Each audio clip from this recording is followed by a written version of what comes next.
De Saint Jean de la Croix, la montée du mont Carmel, livre 2, chapitre 23.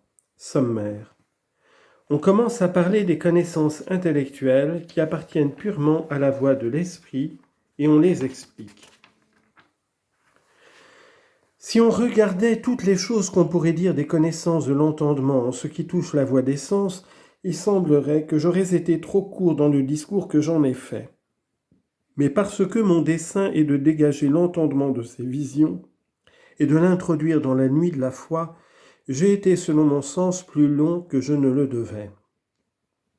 Voilà pourquoi je commencerai maintenant à traiter des 4 sortes de connaissances de l'esprit, qui sont les visions, les révélations, les paroles intérieures et les sentiments spirituels, et que j'ai appelées ci-dessus purement spirituelles, parce qu'elles sont communiquées à l'esprit, non par la voie des sens comme les représentations corporelles et imaginaires, mais par une voie surnaturelle, sans aucune opération des sens extérieurs ou intérieurs. Car l'entendement demeure alors dans un état passif et l'âme ne fait aucun acte, mais elle reçoit seulement l'impression divine et y donne son consentement.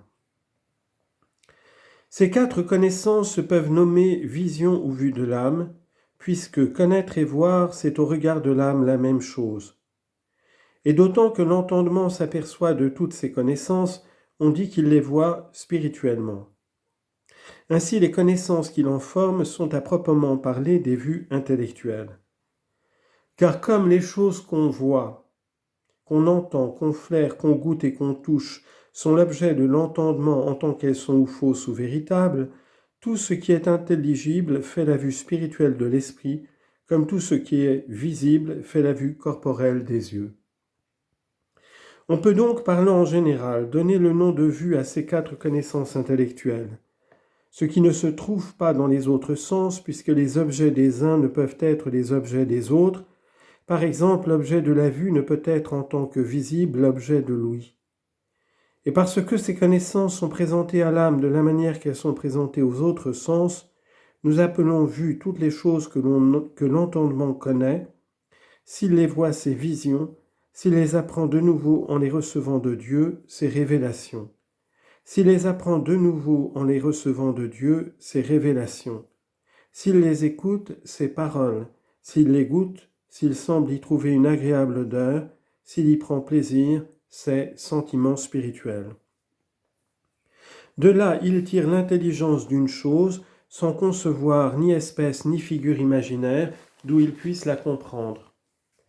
Mais elle est connue à l'âme immédiatement par des opérations et par des moyens surnaturels. Il est donc à propos d'éloigner l'esprit de ces impressions, aussi bien que des images immatérielles, afin qu'on le conduise à la nuit de la foi et à l'union de Dieu, de peur que ces vues surnaturelles ne lui ferment le chemin de la pauvreté d'esprit et du dépouillement de toutes les créatures.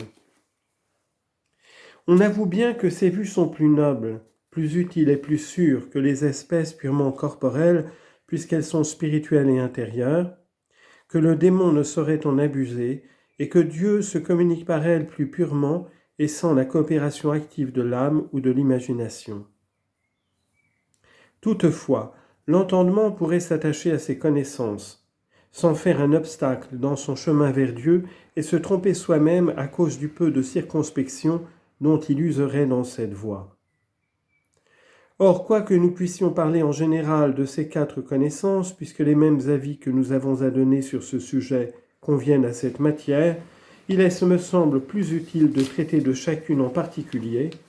Nous commencerons par les visions de l'entendement.